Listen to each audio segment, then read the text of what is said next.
Então, nosso palestrante de hoje, Zé Linsmaier, por gentileza, Zé.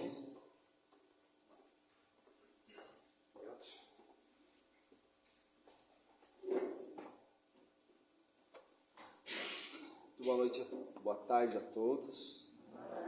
O costume da palestra à noite, quando vai ao tarde, sempre está na memória, né? Mas o desejo de uma excelente tarde a todos nós, que possamos fazer boas reflexões nessa tarde, esses 35, 40 minutos que vamos conversar um pouquinho. Eu quero antecipadamente agradecer ao convite, sempre que eu faço entre na casa.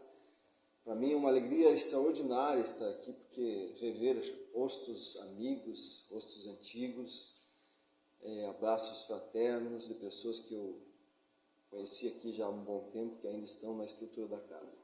Isso me deixa bastante feliz e me traz uma energia renovada toda vez que eu venho aqui. Então, meu carinho a todas as pessoas que trabalham aqui e fazem dessa casa um local de acolhimento e de graça, que assim seja. Hoje cabe a mim falar sobre o capítulo 14 do Evangelho segundo o Espiritismo, que o Kardec denominou honrar pai e mãe. Esse capítulo é um capítulo bastante interessante, porque ele tem várias variáveis, né? A gente pode andar por vários terrenos do Espiritismo. Ele começa falando sobre a piedade filial, sobre o cuidado que os filhos devem ter com os pais, né? Depois ele passa para uma mensagem de Jesus, que é chamado de quem é minha mãe e quem são os meus irmãos, por Kardec. E depois ele fala um pouco sobre a parentela corporal e espiritual, sobre a instrução dos espíritos. E a gente então começa com a passagem de Jesus, né, que dá origem a todo esse processo e toda essa construção e essa estrutura que o Kardec deixou no Evangelho segundo o Espiritismo. Conta os evangelistas Marcos e Mateus. Então está no Evangelho de Marcos e no Evangelho de Mateus. Dizem eles que numa certa tarde Jesus palestrava na sua casa. Acredito eu que na cidade de Nazaré, ou no vilarejo de Nazaré, que não era uma cidade ainda, mas era apenas um vilarejo. Né? E dizem que ele já fazia isso já desde após o meio-dia, já estava entrando na parte da noite, quando chegaram a casa, voltando do trabalho, Maria, sua mãe, e os seus irmãos. Essa questão dos irmãos de Jesus, a gente não vai entrar em detalhes, né? Porque existem teorias e teorias e teorias, né? Sobre se Jesus tinha ou não tinha irmãos, né? Sobre se a palavra irmão tinha outro significado dentro do hebraico. Então é uma discussão teológica antiga, né? Mas o fato é que eles narram que chegava à casa Maria e seus irmãos, né? Chegando em casa, obviamente, né, do trabalho, bastante cansados, e encontram aquela muvuca toda em casa, né? Aquela multidão ali. E então eles pedem para que um discípulo, um conhecido de Jesus que estava perto dele, para que chame Jesus até fora de casa, e assim que eles possam pedir para que Jesus termine aquela palestra e eles possam descansar. E esse correspondente então chega em Jesus e fala para ele, né? Mestre, sua mãe e seus irmãos estão aí e querem falar. E aí Jesus vai utilizar um momento e um fato para passar uma mensagem, um ensinamento para a gente. Né? Ele diz assim, em verdade, percebam que ele põe a palavra verdade, ele quer dizer em realidade, realmente, né? Quem é minha mãe? E quem são os meus irmãos? E ele continua dizendo, verdadeiramente eu lhes digo que todo aquele que faz a vontade do meu Pai, esse é meu irmão, minha irmã e minha mãe. É uma passagem rápida, tranquila, simples, mas que tem um significado atemporal. Porque se nós olharmos essa passagem assim de uma forma muito simplista, um olhar materialista da vida presente somente, a gente vai achar que Jesus está renegando sua família, não é verdade? Não parece isso? Parece, né? Ele está sendo snob com a família. Né? Mas isso não é real. Porque em todas as passagens dos evangelhos demonstra o contrário. Jesus sempre carinhoso, afetivo, né? Amoroso, inclusive até admira em alguns momentos a família. Então isso não cabe, esse tipo de olhar. E isso é bastante verídico nos evangelhos. Dá para citar aí várias passagens em que Jesus demonstra esse sentimento com a família. Talvez um dos maiores deles, né, é aquele momento em que ele está na cruz, nos seus últimos suspiros, né, e ele olha para baixo e vê João e Maria. Né? Aí ele diz para João: filho, eis aí sua mãe.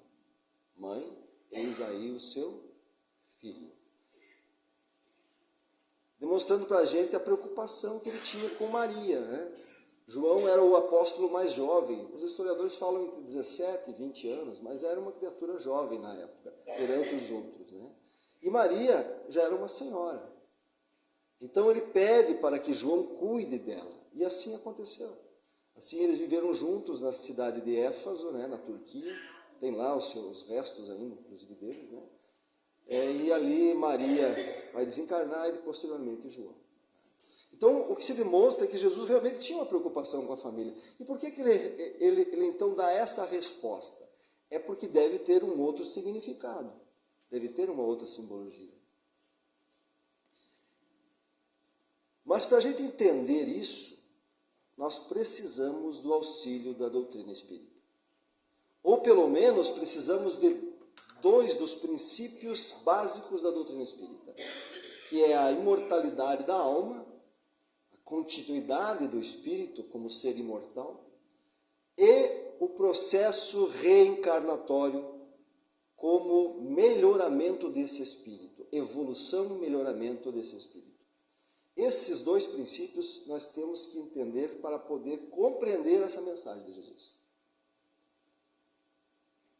Porque assim, se ainda a gente acredita que essa vida que nós temos hoje aqui é a única que a gente tem,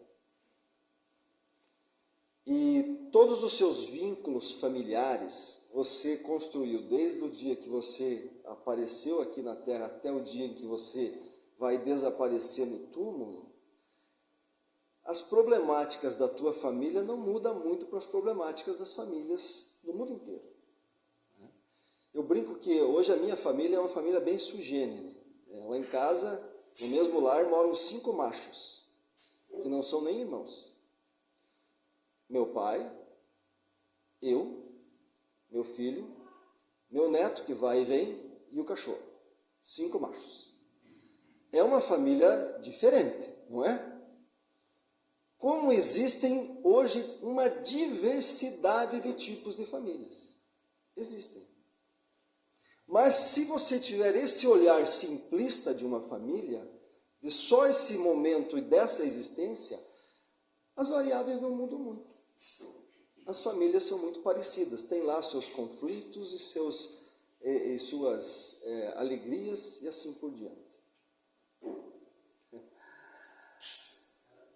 Agora, se nós colocarmos os conhecimentos espíritas, complica um pouquinho mais. Aliás, complica muito mais, bem mais. Amplia-se o grau de conhecimento sobre o que é aquele grupo que você está inserido hoje, chamado família. Amplia de uma forma extraordinária. E é sobre isso que o Kardec vai fazer uma pergunta no Livro dos Espíritos, a pergunta 204.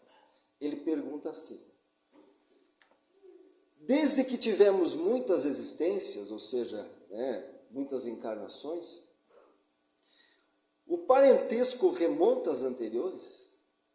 O que ele está perguntando aí?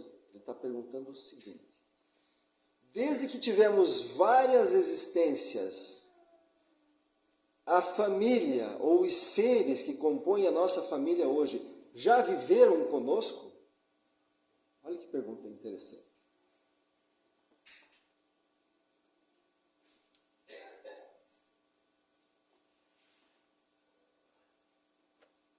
que vocês acham? A resposta dos espíritos: sim. Não poderia ser de outra maneira. A sucessão das existências corpóreas, né, as reencarnações, estabelece entre os espíritos liames, ligações, laços afetivos, que remontam sim às existências anteriores. Então, os seres que compõem a família que você está inserido hoje, eles se ligam por vínculos de ressonância muito mais profundos do que a gente imagina.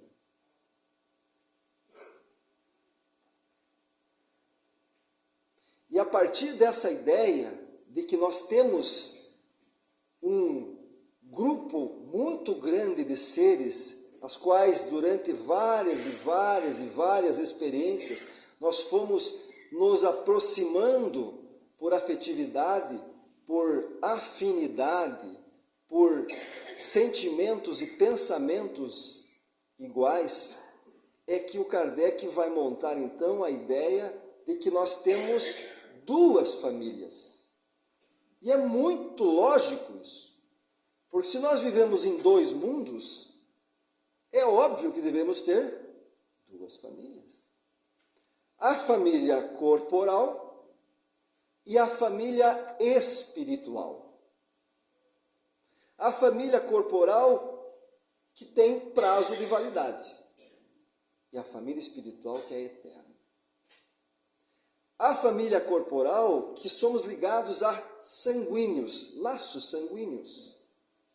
A família espiritual que somos ligados por sentimentos, por sintonia. E é dessa família espiritual que compõe a nossa família corporal, a parentela corporal, como diz Kardec. Esse grande número de pessoas que você cativou pela sua forma de ser durante todas essas existências, elas podem encarnar com você, podem fazer parte da sua família, alguns. Mas também podem encarnar no rol dos seus relacionamentos, seus amigos, por exemplo. E isso é muito provável, porque às vezes a gente tem muito melhor convivência com amigos, né, do que com a própria família. Eles podem estar encarnados, mas ter outros objetivos, outras funções, outras estratégias, e você encontrá-los de súbito. Num fim de semana, numa festa, na praia. E essa energia boa você levar por muito tempo ainda. Porque nos faz bem encontrar pessoas que a gente ama. Você pode encontrar uma pessoa que é ligada ao seu vínculo espiritual apenas por um olhar. Um olhar.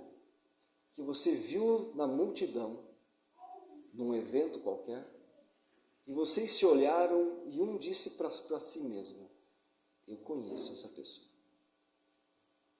E essa imagem fica guardada na sua memória às vezes por dias. Mas ela tem outros objetivos e segue os objetivos dela e você segue os seus.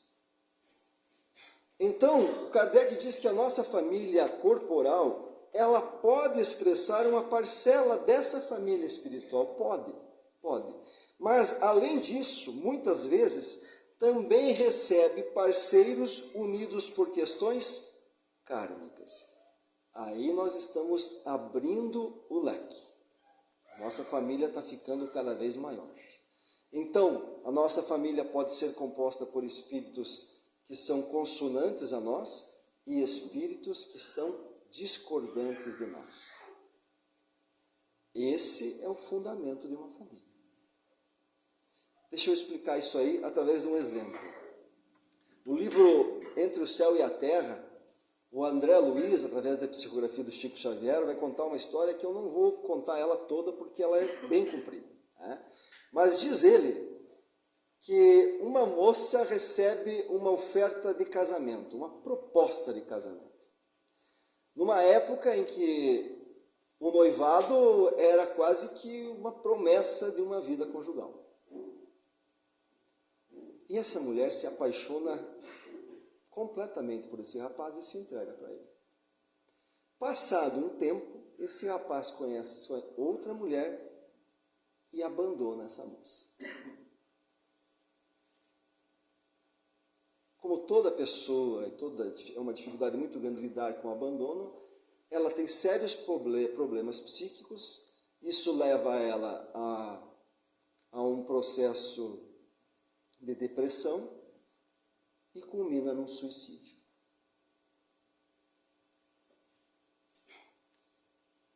Eu não vou entrar aqui na questão do livre-arbítrio, tá, gente? Porque isso aí vai longe, né? Nós vamos nos concentrar na questão da formação da família corporal, perdão.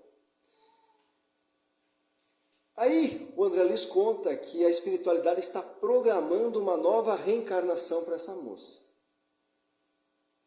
Só que ela está machucada, ferida. Ela está com problemas psíquicos, emocionais. Pergunto para vocês aí, de quem seria a tarefa de reencarnar com ela para equilibrar e harmonizar essas emoções? Pela lógica da lei de causa e efeito. O rapaz. É por isso que eu falei que eu não vou entrar em livre-arbítrio, porque isso aí vai longe. Tá? Vai longe. Não estou dizendo aqui que toda pessoa que você abandonar nessa tua vida amorosa, você vai ser depois encarnando com ela para ter essa questão. Isso é uma generalização, essa é uma questão. Ele escolheu e disse, eu vou, é meu dever. É meu dever. E aí eles reencarnam novamente numa situação de marido e mulher. E com eles vêm duas crianças.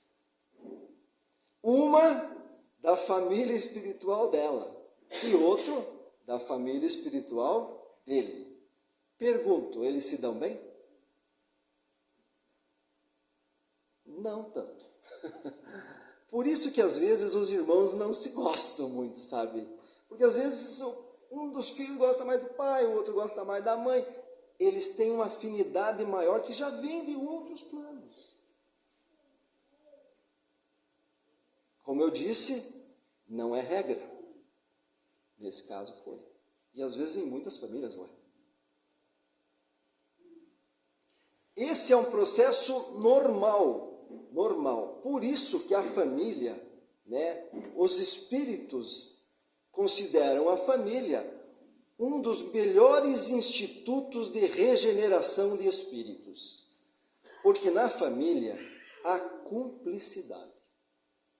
Na família sanguínea a gente tem cumplicidade. Eu posso falar mal do meu pai quanto eu quiser. Mas se um de vocês falar mal do meu pai, eu fico bravo.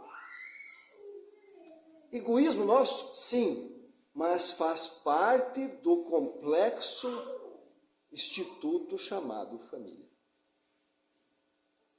E é por isso que é nesse contexto e nesses relacionamentos íntimos que as situações vão coexistindo de forma pacífica e voltando a ter uma harmonia, que é o que realmente precisam espíritos que trazem problemas juntos.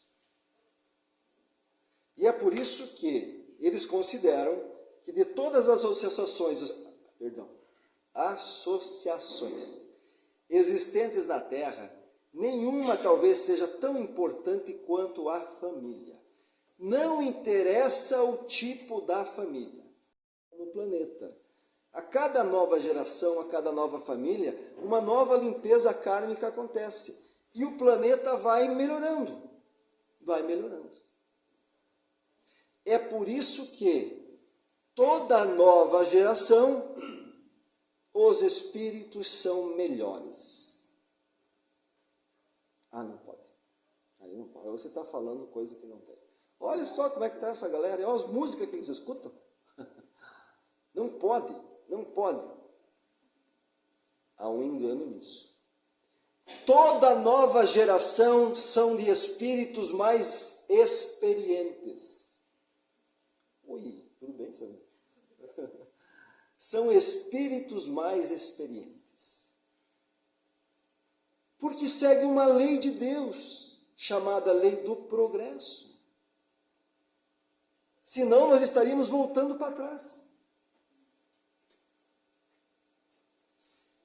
Pensem que há 500 anos atrás, nós estávamos procurando se a Terra era redonda. E descobrimos que a Terra era muito grande, que tinha muito mais terras. Hoje, nós estamos pisando em outros planetas. Evolução, progresso. Isso se faz de geração em geração. Graças a esse instituto de regeneração chamado família, que vai melhorando cada vez mais através da evolução moral e intelectual dos espíritos.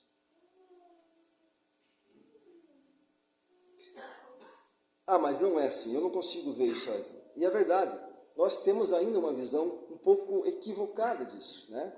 Eu trouxe aqui 3 pensadores, 3 palavras de 3 pensadores que realmente faz a gente pensar, tá? Um pensador diz assim: nossa juventude adora o luxo. Adora, né? Tem ideia.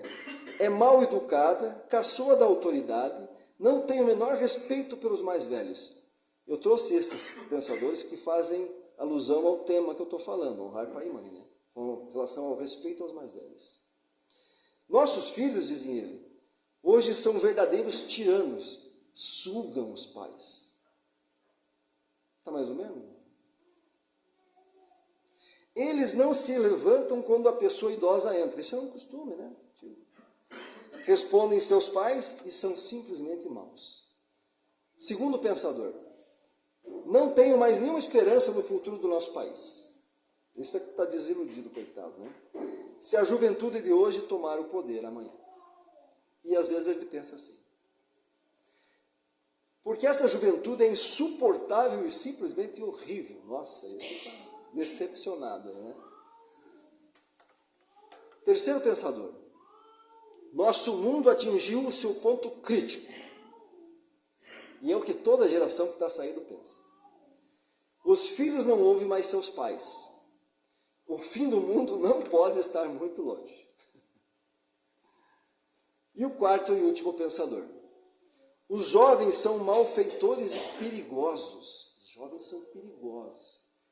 E para uma galera, eles realmente acreditam que os jovens são perigosos. Têm ideias perigosas, né? Eles jamais serão como a juventude de antigamente. Nossa, esse jargão então está na mente de todos nós aqui que temos uma certa idade, né? A juventude de hoje não será capaz de manter a nossa cultura. Muito bem. De quem é esse pensador que falou essas primeiras 3 frases? Nossa juventude adora o luxo, é mal educada, caçoa da autoridade, não tem o menor respeito com os mais velhos. Nossos filhos hoje são verdadeiros tiranos. Eles não se levantam quando uma pessoa idosa entra e respondem aos seus pais, são simplesmente maus. Essas frases são de Sócrates, 450 anos atrás. Vocês acharam engraçado hoje? As segundas frases do segundo pensador. Não tenho mais nenhuma esperança no futuro do nosso país, se essa juventude de hoje tomar o poder amanhã. Porque essa juventude é insuportável e simplesmente horrível. Essas frases são de Hesíodo, um filósofo que viveu há 720 anos antes de Cristo. A terceira frase, terceiro pensador. Nosso mundo atingiu seu ponto crítico. Os filhos não ouvem mais seus pais. O fim do mundo não pode estar muito longe. Um sacerdote egípcio em torno de 2000 anos antes de Cristo. E a última. Os jovens são malfeitores e perigosos. Eles jamais serão como a juventude de antigamente. A juventude de hoje não será capaz de manter a nossa cultura. Escrita em um vaso de argila, descoberto nas ruínas da Babilônia, e tem mais de 4.000 anos.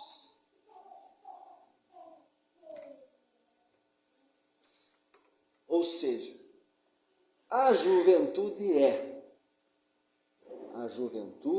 é, e sempre será uma problemática, não interessa o tempo e nem o lugar. Sempre. Sempre. Sempre há um conflito de ideias entre a geração que está saindo e a geração que está entrando. Os mais velhos sempre se preocuparam com as mudanças que as novas gerações impõem. Alivia um pouco o nosso coração mais velho, hein? A gente se preocupa, né? A gente se preocupa.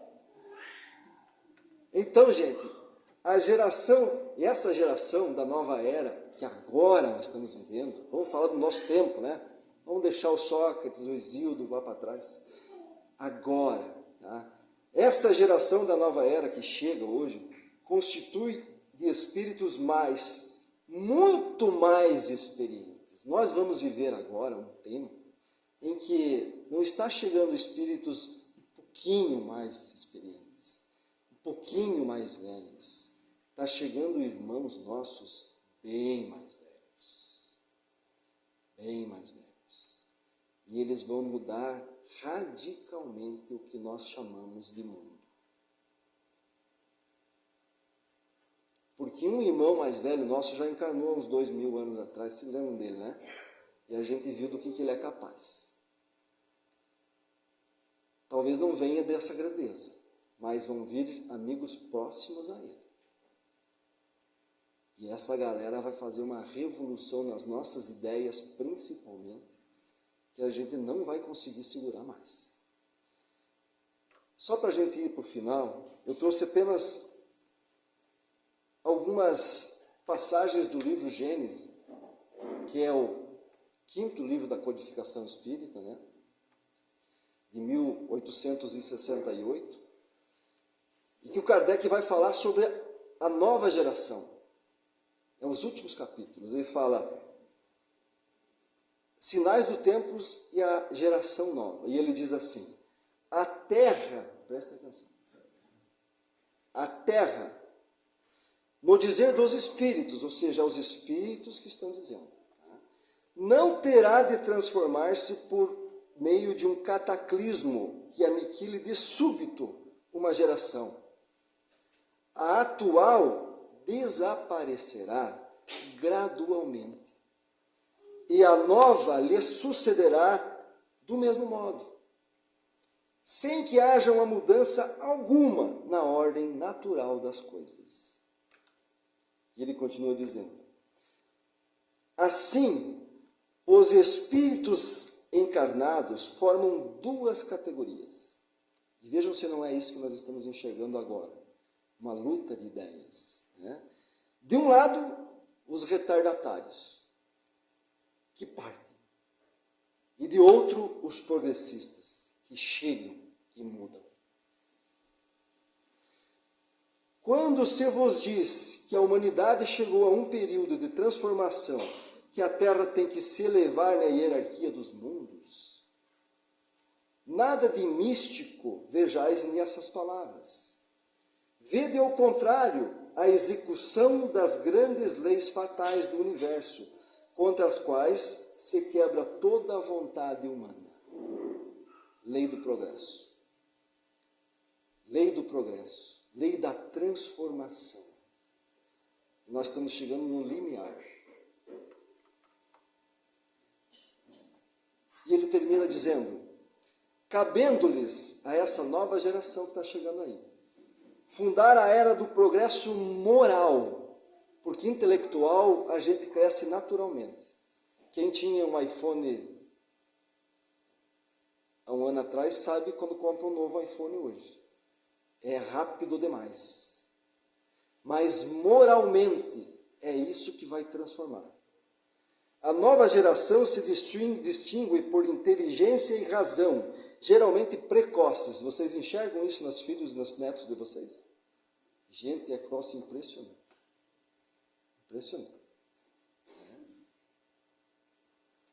Junta isso a um sentimento inato do bem e as crenças espiritualistas, que já constitui nelas sinal indubitável de certo grau de adiantamento anterior. Irmãos mais velhos. A gente olha essa criançada e parece que são criancinhas, né? Tão indefesas. Deixa crescer. Deixa ficar grande. Então, gente, para nós terminarmos, aquela preocupação que o Kardec tinha quando ele escreve o Evangelho segundo o Espiritismo e põe esse capítulo 14, de que é necessário honrar pai e mãe, ele ainda se vincula a nós. Mas cada vez mais, não é apenas os filhos que se preocupam com os pais e com os idosos, é uma sociedade toda. Vocês já perceberam isso? A sociedade toda está se preocupando aos poucos com os mais velhos. Assim como com as crianças, assim como com os animais. Há uma preocupação generalizada cada dia com o próximo, que era a mensagem de Jesus. Isso está acontecendo naturalmente na nossa sociedade, sem que a gente perceba. O Kardec diz lá no Evangelho segundo o Espiritismo, honrar ao pai e à mãe não é somente respeitá-los, mas também assisti-los nas suas necessidades, proporcionando-lhes repouso na velhice.